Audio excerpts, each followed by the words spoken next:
13 people that have joined us. Good evening. I'm Catherine Parker, County Legislator, and we are County Executive George Latimer and I are welcome to our town hall to help everyone out there understand all their options for voting this November. It is certainly very different from my first presidential election when I was 18 years old.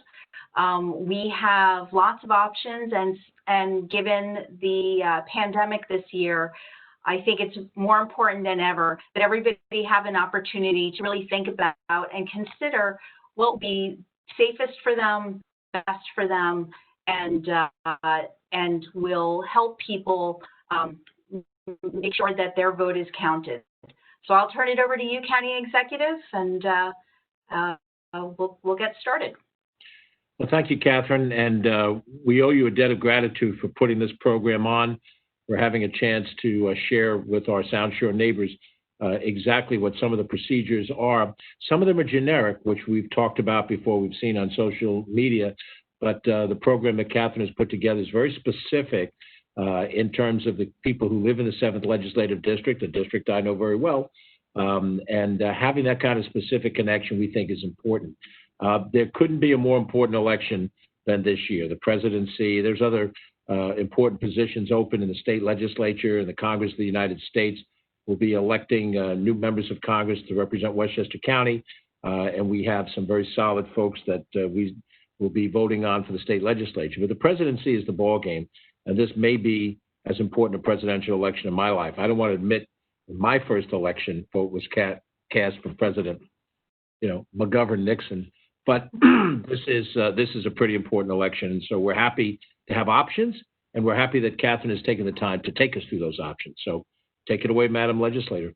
All right, very good. With us tonight, we're joined by John Filiberti, who works at the Board of Legislators with me, and so he will be our MC with our PowerPoint here. So John, we'll get started with that.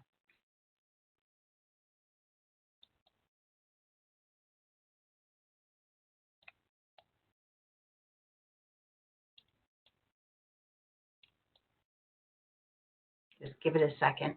There we go. All right, on to the next.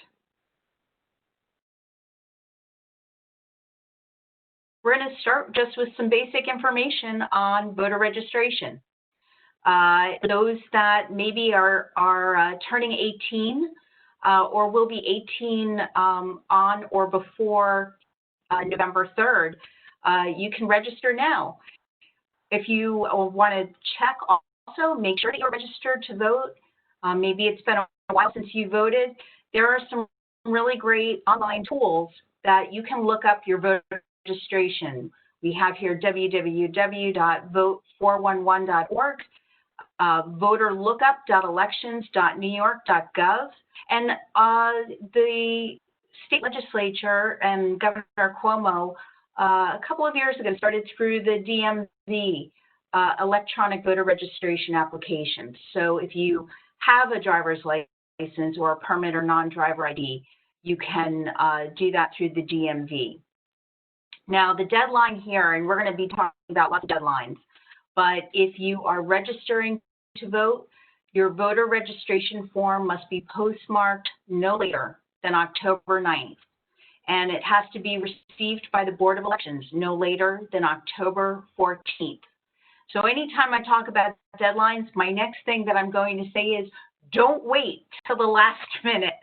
Make sure that if you are going to be again turning 18 or need to get registered for this November, time is of the essence, and so keep those dates in mind. October 9th, October 14th. Last date.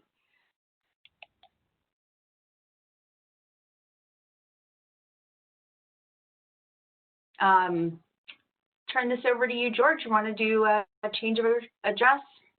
Change of address is not uncommon for many of us, but there is a deadline date for that.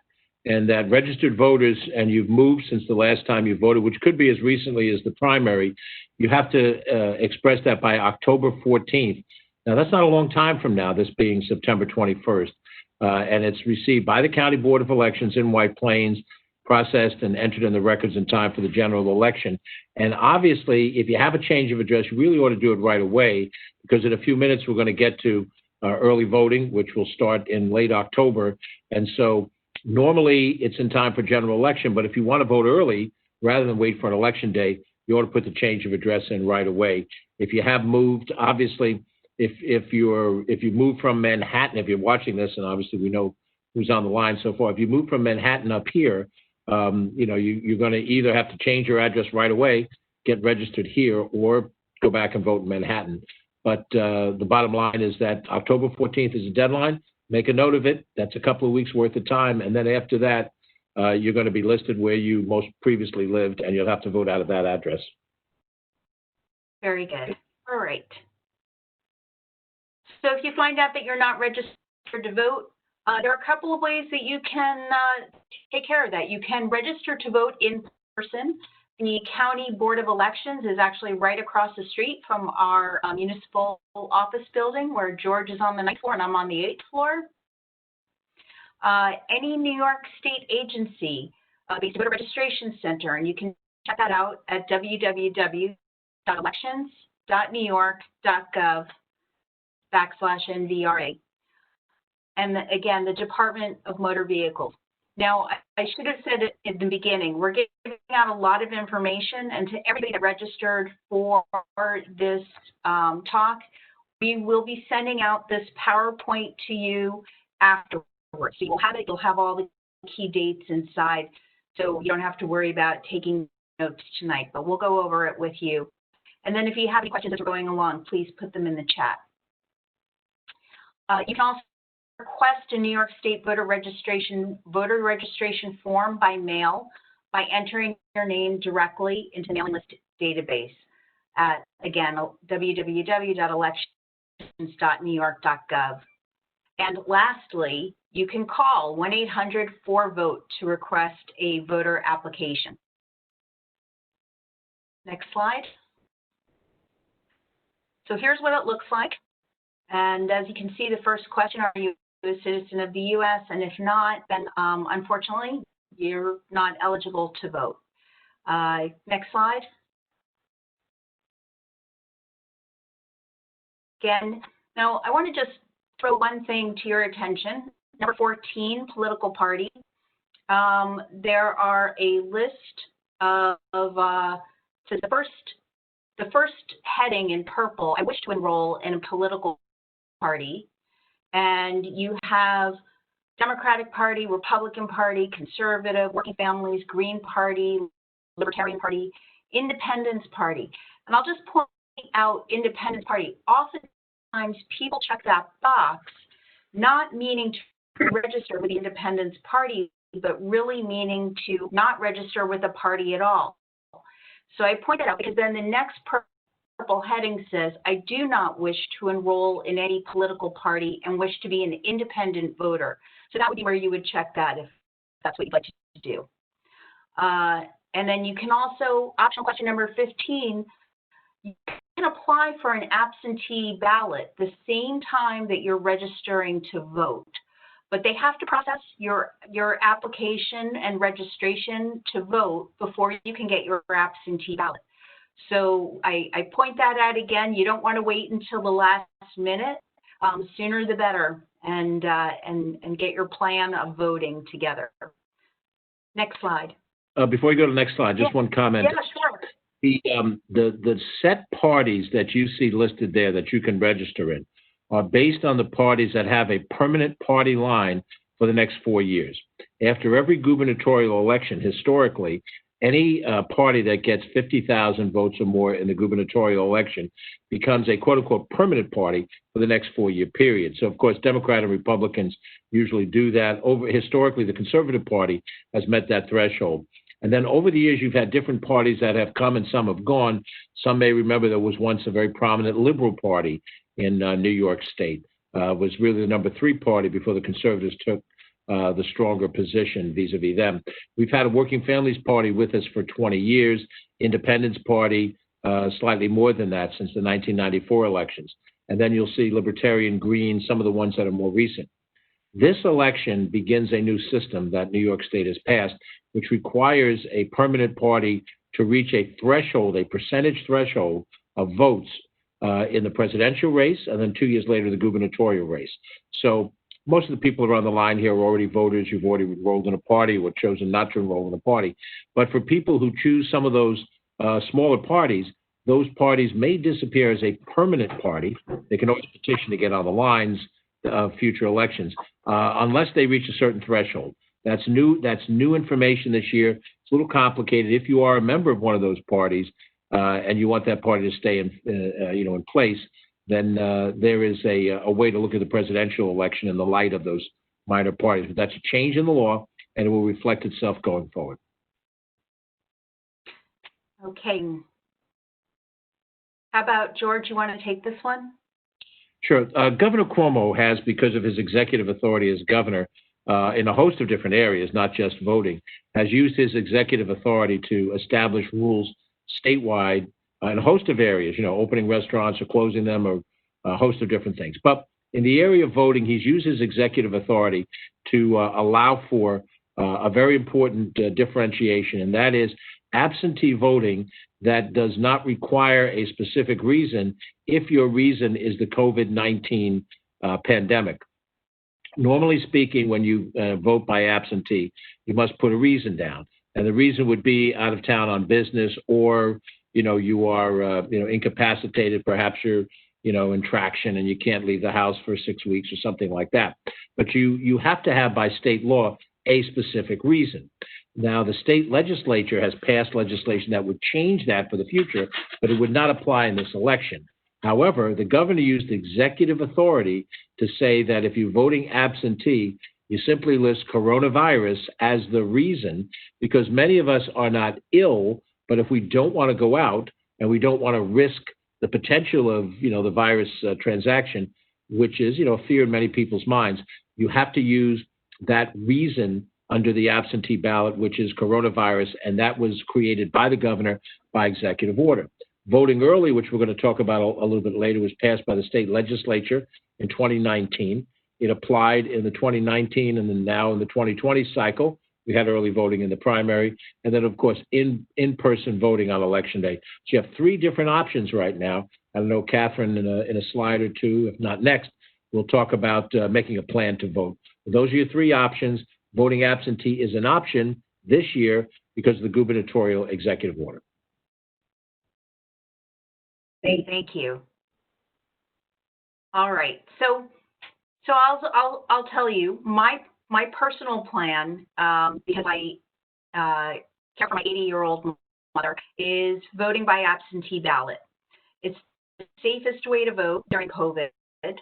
And one of the key things about the absentee ballot this year, and I'll get to it in a moment, is that instead of mailing it back to the Board of Elections, there will be drop-off boxes.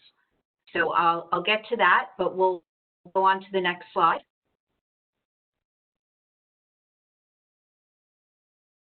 All right. So the first way that you can apply for an absentee ballot is electronically through the New York State absentee ballot application portal. That portal is a little different than the email request that the Board of Elections, Westchester County Board of Elections has, which is BOE-westabsentee@westchestergov.com. And County Executive, did you have something to do with this new created email request? Well, site? We did. The Board of Elections in each county, in our case, Westchester County, does not report directly to the county executive or to the Board of Legislators. It'll say Westchester County Board of Elections. You might assume, as in other parts of the county government, it would report either directly to the executive or to the legislative branch. There are some that do either one or both. In this case, they're independent. The Board of Elections reports primarily to the state Board of Elections, but we have had a cooperative conversation to try to get the Board of Elections to go beyond sort of the minimal things that are required by law. They obviously have to do certain things in a specific way, but we know that the minimal level is not always the way that people will see it effectively. As an example, and both Catherine and I know this from having served on our local city council, you have a public notice for something. It appears in a generally publicized newspaper. But if you know that not everybody reads that generally publicized newspaper, your legal requirement for notice has been met, but the practical informing of the public has not been met just by that legal notice. So generally, the more we have tools like social media, internet, and so forth, we use those tools to publicize something. Similarly, we have made the effort now to make sure that there are a number of different ways that you can handle it through Westchester County. And you see on this slide that Catherine has put together, and John Filiberti, there is an email location that you can use to request it. And there's also a click-on that will go into an absentee ballot application. You can either request it directly or print it out yourself and fill it out. And as Catherine will outline, there's a host of different ways that you can respond. And telephone calling is also an appropriate way. And as you can see, both Catherine directly or the Board of Elections directly will be more than happy to help you out. Now, for those people who are accustomed to the system, they go and they download the form, they can print it out and they can mail it. They could drop it off, or you can respond through electronics. There's lots of different ways to do this. The important thing is that you make a plan to do it, because if you wait and you miss some of those deadlines that we're going to talk about, then you won't be able to vote by absentee. Then you'll have to vote either early voting or by election day voting, which may not be what your preference is. Right. Elizabeth asked the question, how long will it take to receive the absentee ballot? And they are supposed to be starting mailing them out if you've already sent in your application. They're supposed to start sending them out, I believe, next week or the first week in October at the latest. I know the Board of Elections is really gearing up for that. So you should be seeing that very soon. Now, if you have mailed in your application, you did that as soon as it was available, and you have not seen your ballot mailed back, I'd say by the end of the second week in October, I would recommend calling the Board of Elections and having them look into it and potentially resend. Just make sure you can track that. They can send out a second one. Okay, let's go on to the next slide. So the easiest way, everybody always likes the easy way. Tell me what the easiest way. You can request an absentee ballot online, and they're just 5 boxes to fill out. This is through the absenteeballot.elections.newyork.gov, and you can do that right up until, I think it's the 16th of, you can do that right up until I think October 24th. I think we have that farther down in another slide. Let's go to the next slide. So here's the long form in case you do want to prefer paper, either deliver it yourself to the Board of Elections or mail it in, just to show you it's a little bit more extensive. And the big, a couple of the things that are very important, the first box, I'm requesting a good faith and absentee ballot. And as the county executive mentioned, check that box, the second one, temporary illness. That is COVID-19. Not that you have to have it, but that's the reason. Next slide. And your signature. This is for the general election, and your signature, which they do check and will check that it matches what they have for you in the ballot book. Next slide.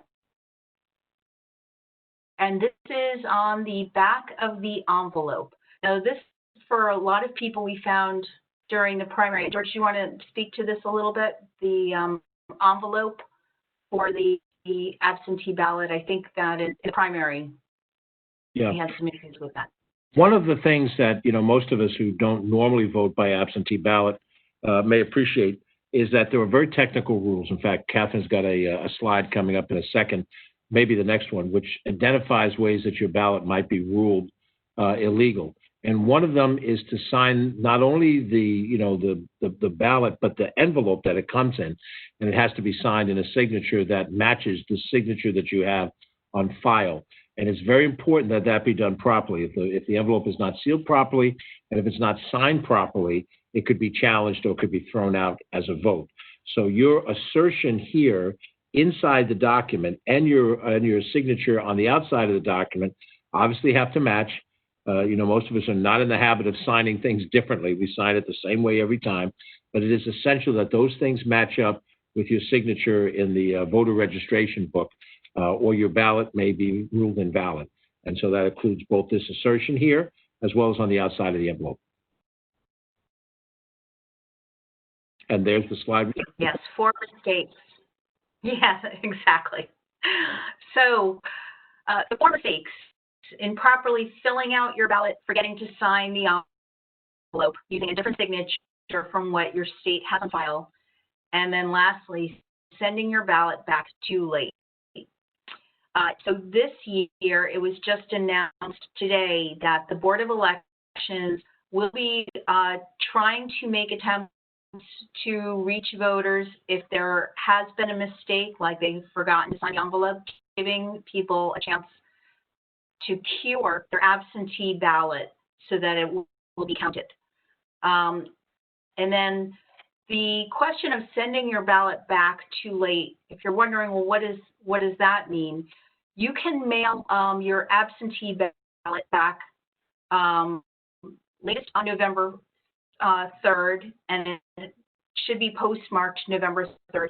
And it's the last day to be postmarked, but the local Board of Elections will take it if it arrives at their office no later than November 10th. So a full week from the time that it has left your hands and been postmarked by the post office. And for those that have people in the military has a little bit of extra time. Theirs can be received no later than November 16th. Okay, next slide. So October 27th is the last day to apply online, email, fax, or postmark an application for an absentee ballot.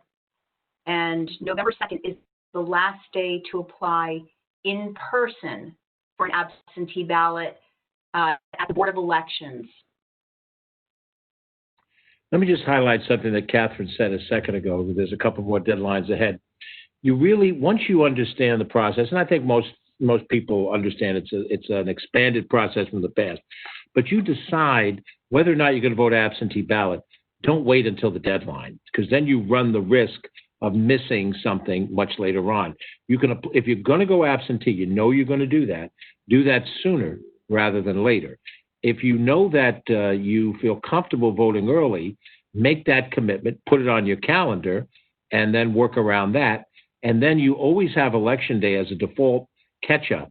But by the time you get down to November 2nd, I don't think you want to be on the Monday before the election trying to get the absentee ballot. You really have lost the benefit of the absentee ballot, which is to not have to go out into the public domain. So I think we would both recommend, once you have your plan in place, if it is an absentee ballot plan, then trigger it early. We understand that when you fill out an absentee ballot, you're voting. There's more campaign left ahead of you, but that's what you have to know. If you know how you're going to vote, you have a pretty good sense of who you support and why you support them, and you don't think it's going to change over the next 6 weeks, then we urge you to make the absentee ballot decision an early decision in the process so you don't wind up missing that deadline. If that ballot comes in any way, shape, or form after the deadline, it's not counted, and you're going to feel as if you missed out on something important. Next slide.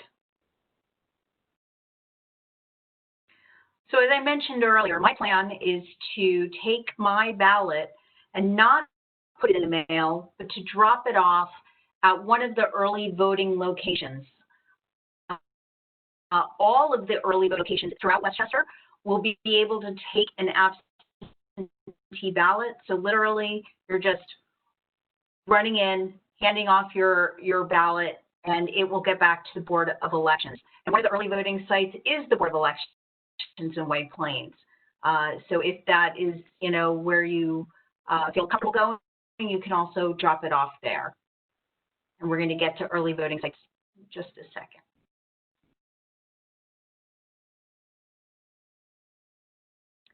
And I mentioned today, part of the plan was that was announced today would be that these drop-off boxes would be at all early polling sites.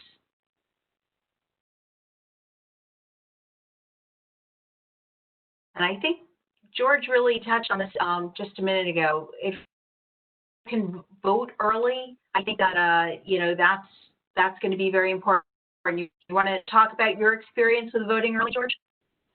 Yeah, in the general election of 2019 and in the primary that we just had in June of 2020, I voted early both times.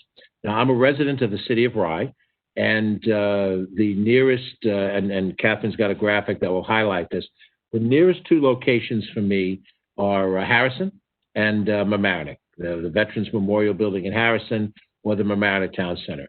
Because just me and my lifestyle, I'm up and down the Boston Post Road. Many of you know that, almost like a duck in a shooting gallery. I thought it was a lot easier for me to vote at the Mamaroneck Town Center. And in fact, the first time out, we contacted some of our fellow elected officials and activists, and we said, why don't we make it, this before COVID now last year, 19, let's go together and vote early and test out the system. We got there, very few people waiting online because the early voting does spread out over time. I found it was very easy to get in and get out. It feels like a normal election day, only you're going to a different voting site than the one you would normally go to.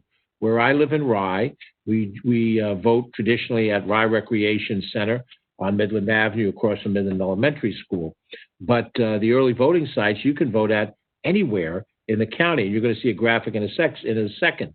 Now, to get in your car and drive to Peekskill, you could do it, and maybe you work in Peekskill, or you have a reason to be in Peekskill, in which case you could vote in Peekskill. And the same would be true of Yonkers, Mount Vernon, all the different sites there are. But three of them are close by. One in the rear of New Rochelle City Hall, one in downtown Harrison, and one in at the town center in Mamaroneck. So for my money, in my voting plan, I will intend to vote early. I think there are going to be long lines on election day because of the nature of the election. And what's most convenient, early in the morning, they'll probably be packed. Or late at night, probably be packed. Or right after, right around dinner time, probably be packed. So early voting, I can do at my own pace. I could do it at any point in time over the dates and the times you're going to see. So for me, I think early voting is the way to go, and I'm going to intend to do that again this year. And there's the slide. So for my legislative district, here are the three early voting sites for District 7. Veterans Memorial Building in Harrison, Mamaroneck Town Center, Mamaroneck, and then the New Rochelle City Hall Annex for New Rochelle. Here is the whole list in Westchester of the early voting sites. And as I mentioned to you, the Board of Elections is one of those in White Plains. And then here are the early voting dates and times. And as you can see from the graphic here, that the times allow for people who have different days that they work or different hours that they keep. You can vote early in the morning on some days, and you can vote up until 8 p.m. in the evening on other days. So, and you can vote on the weekends. You can vote during the weekdays. There's basically something for everyone to be able to put into your schedule. Anything, George, you want to add to that? One of the things to keep in mind, depending on where you live and what's convenient for you, if you do vote early, know a little bit about the location that you're going to go to. And if you haven't been there before, I would go by it a couple of days. You could do it right now. Go by it a couple of days in advance so you know what the logistics are. Mamaroneck Town Center is a very well-known location for people who live in Mamaroneck Town, Larchmont Village, Mamaroneck Village. It is almost near the center of town. It's kind of opposite Boston Market on the Boston Post Road. And the parking in that location is superior to the other area, the other two sites.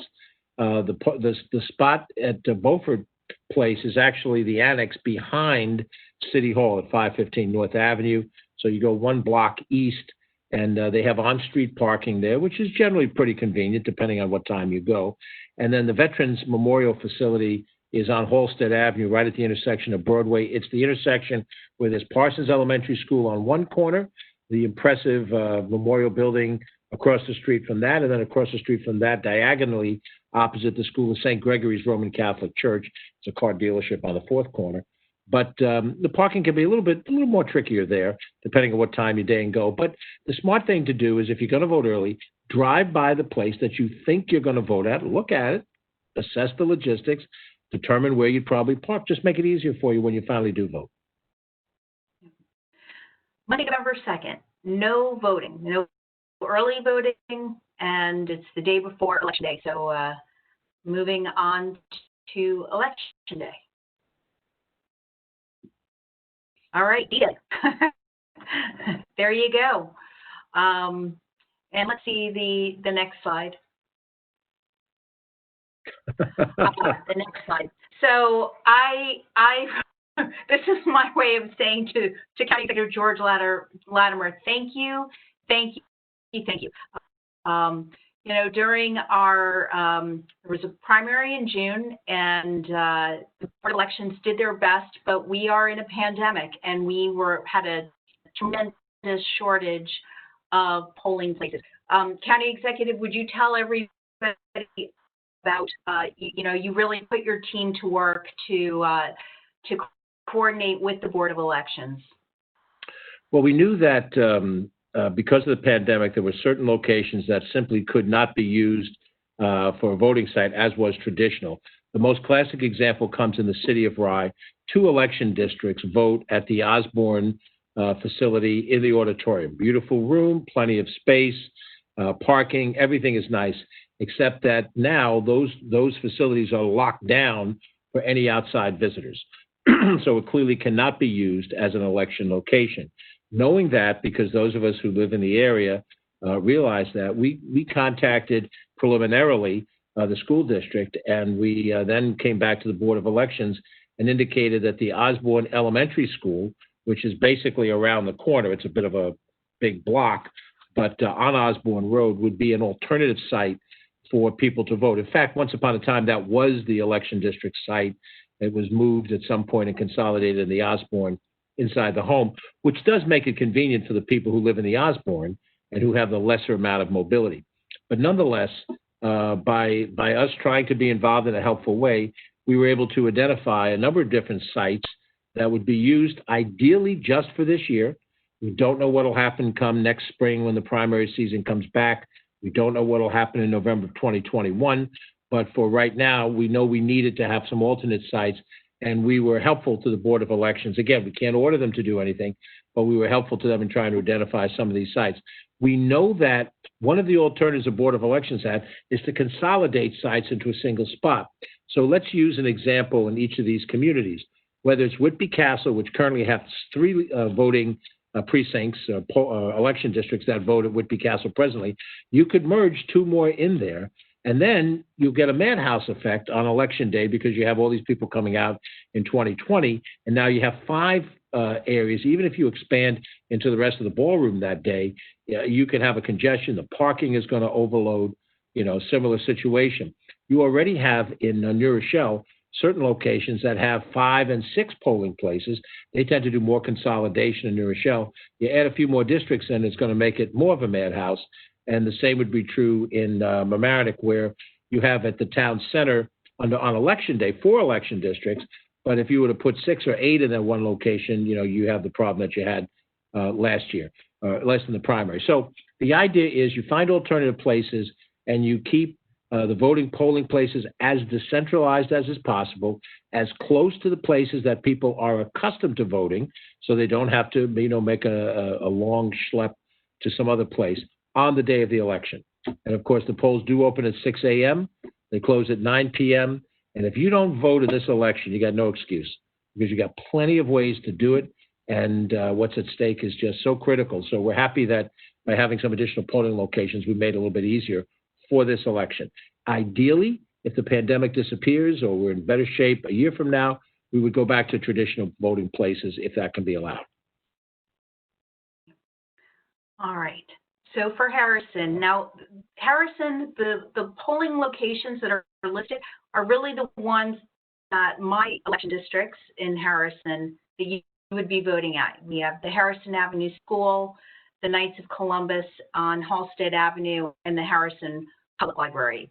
But there are many other election polling locations in Harrison outside of my district and my colleagues, either Legislator Barr or Chairman Boykin's district.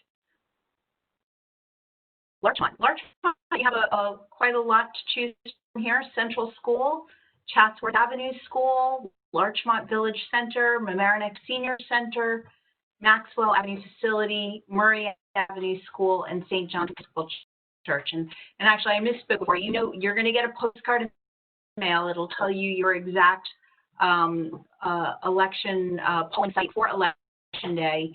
But there are plenty in Larchmont. So I think for those that would like to vote on election day, I would imagine that you know, there won't be terrible lines. Next slide. Mamaroneck polling locations. We've got the Mamaroneck Avenue School, Mamaroneck Town Center, Mamaroneck United Methodist Church, and Ryeneck High School. And New Rochelle, again, this is just for my election districts that I represent: Parkside Place Community Room, the Barnard School Gym, and the next slide. Rye polling locations: Damiano, Milton School, Osborne School, Rye City Hall, Rye Middle School, and Whitby Castle. And let me just reinforce that on election day, you vote in the location, and that'll be on the postcard, as Catherine said, you vote in the location that is nearest to your home. The early voting gives you flexibility to vote anywhere, but election day does not give you that flexibility. So again, I'll go back to geography. If I decide to wait until election day, I must vote where I live, off of Forest Avenue, Wainwright Street. I must vote at the Rye Recreation Center. That is District 7. District 8 vote at that location. If I lived in Loudon Woods, I'd be voting at Rye City Hall. If I lived in Greenhaven, I'd be voting at Whitby Castle. And the same is true in Mamaroneck and Larchmont Village, and the same is true in New Rochelle. Depending on where I live, I have that one voting place that I would go to. And that's different from early voting. We can go to any location and vote. So those are some of the things you have to keep in mind if you decide to vote on election day itself. And then lastly, I thought it was important to let's include something. If for those of you that are interested in this year's election and feel that you would really like to get more involved, become an election inspector. Become somebody who works at the polls. Next slide. So to be an election inspector, you have to be 18 and registered to vote in White Plains. And it's a long day. You will be there from 5 a.m. to 9:30 p.m. But election inspectors do receive money, $350 for working on election day. And then there is a training which you have to attend, but you get paid for that and you have to pass an exam. And I know I want to say thank you if you've already taken this step. I know several people that have decided that this is the year that they want to make sure, particularly because of COVID, they're younger and they feel that you know, they're in relatively good health, and they would like to ensure that everybody has the opportunity to vote, and knowing that having people to work at the polling sites are extremely important. I have added one last thing. I think it's very important if you could share when you go for the training that if you are willing to work outside of your immediate community and help out in another community nearby, that would be very important. Also let them know if you speak another language. I've had a few people reach out to me for that, and I have suggested that they let the Board of Elections know. Next slide, please. Now, if you belong to the Democratic Party or the Republican Party, it's pretty straightforward who you call. If you are not affiliated with a party or you are a member of another party, you may still be an election inspector. You can pick one. You just need to let them know that that's your affiliation, but you can still become an election inspector. And lastly, I put in a few slides about the census. George, would you like to give a little overview and pitch for the census? Sure. Well, the decennial census is coming down the home stretch, Census 2020. We've been geared up for it before the year began, but when COVID came along, it changed our plans. It lengthened the number of months that we had to work with, but it also made it much harder for us to get people to be counted. We had the electronic option this year, which we did not have in past years, and we began the process all across the nation, not just in Westchester, of having people go online to fill out the census. That's how I did it. Took less than 10 minutes. You could have used the telephone to call up as well. That was followed by the traditional mailing information that went to people's homes, and a certain number of people responded to that. And then we had people going out, knocking on doors. They're known as enumerators, and they knocked on the doors of the people that hadn't responded through the electronic method. And we had a very high percentage of response in Westchester County, as you might imagine, from the electronic and telephone options and then the mail options. So the enumerators had less doors to knock on. There is a reality that there are certain areas, geographic areas, and certain demographics that are harder to count. And they're harder to count in areas where people are less knowledgeable about what the census is, less willing to give information necessary. In some cases, people move a bit in the multifamily housing world, so it's hard to go into a building and identify the people who live in different locations. However, through all of that, we have reached a point today where we have equaled the full year census results for 2010. And so therefore, with 9 days left, we're going to clearly exceed that number. And we're very close to exceeding the 2000 level percentage of houses covered. Right now, of the 43 communities that are calculated for census, 30 of them have exceeded what we did 10 years ago, and about the same number have exceeded what we've done in 2020. We have 6 communities this year that have responded with over 80%. 10 years ago, we had no communities that responded at 80%. So it's clearly been a more active situation. There are 2 communities that have not yet reached the 60% mark, City of Mount Vernon, Village of Portchester.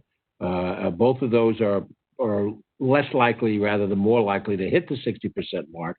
But as much as they can maximize the number of people counted, the more helpful it is overall. And as I think we've talked about, you've hopefully heard many times before, there are a couple of major reasons why an accurate count of residents are critical. The first one is resources. You, as a community or as a school district or as an entity, oftentimes show census data that shows how many people live in your community and therefore warrant getting a certain amount of money in grants and aids and so forth. When we distribute sales tax revenue, we do it based on census. And if the census is not accurate in community A or B, community A or B just gets less money than they deserve to get. And many times it's the communities that have the greater need that, if they're undercounted, gets proportionally less money in order for them to function. The second element is representation. Legislative bodies in a couple of communities, city councils, New Rochelle and Yonkers, the county legislature, the state assembly, the state senate, and the House of Representatives are all apportioned by population, one person, one vote. So Catherine, in round numbers, represents 55,000 people. There are 16 other districts that also are 55,000 people. What turf is in that 55,000 person swath will depend on how many people are counted. There could be 60 or 65,000 people who live in an area, but if they're not registered through the census only shows 55,000, and therefore they get less political swing. And when you take it from a local government all the way up to, federal government, you get less seats in the House of Representatives. Within the state, you have more state legislative seats that go to other parts of the state than to your part of the state. Within the county, the same. And again, in those communities that have districted council members, it's there. So for both funding through grants and other governmental programs and through percentage of representation, an accurate census count is critical. We are 9 days away from the end of the census as we sit here today. There's some court action that may extend that, but we have to assume that we're done in 9 days. So clearly, if anybody on the call hasn't filled out the census, please do so, and please encourage your friends and neighbors to do it. Put out a tweet, put out a Facebook post on your page. Just remind everybody, fill out the Census 2020. They can do it online like that, and help us get those last few people counted. And to my friends in Mamaroneck Village, congratulations on surpassing the 2010 census. You're in pink, but none of my other communities have reached that yet. So I'm hoping that these last 9 days will be very fruitful. Bob had asked, going back to the early voting sites, if those are all the places where an absentee ballot can be dropped off. And yes, each early voting site, you can drop off your absentee ballot. Next slide. And as George mentioned, for every person, your community will get $2,600 in federal aid annually. Next slide. So for a family of four though, works both ways. $10,400 in one given year, if they have filled out their census over 10 years, that's over $100,000. And if they haven't answered their census, that community is also going to be missing those significant dollars. So it really adds up. Next slide. And there's information if you want to go online. If you haven't done the census or been busy, my2020census.gov. And that is the place you can click on and complete the census. Yep. And I think, is that it? I think that's it.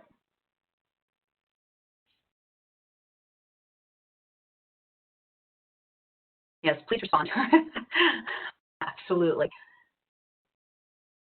Very good. Well, thank you all for tuning in. I hope this has been helpful and has given you some good information. And I see Christina Battaglia, can voters drop absentee ballots prior to early voting? Yes, at the Board of Elections. At the Board of Elections, you can drop those off after you've received your ballot. But if early voting is started, then you can just take it to an early voting site. Very good. Anybody else? Last questions? Thank you. Thank you to the county executive for making time to join us on this. I think it was very helpful having you participate with us. And thank you again for all the work that you have done with, ensuring that this general election, that everybody will have a wonderful opportunity to be heard and counted, and use their civic right of voting.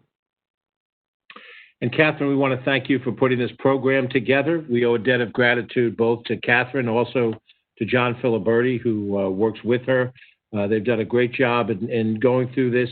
Some of this may be very, very elementary, but you'd be surprised how many people really don't know the basics. And that's certainly, we wanted to cover that. And we appreciate all of you who tuned in.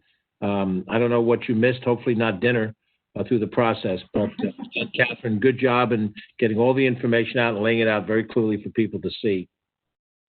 Yeah, thank you, John. This was very helpful. You managed all those slides really well. And as I say to everybody who tuned in, we will be sending this out to you so you have the information. And please feel free to share with your friends. We want to, again, make sure that everybody knows how to vote and has a plan.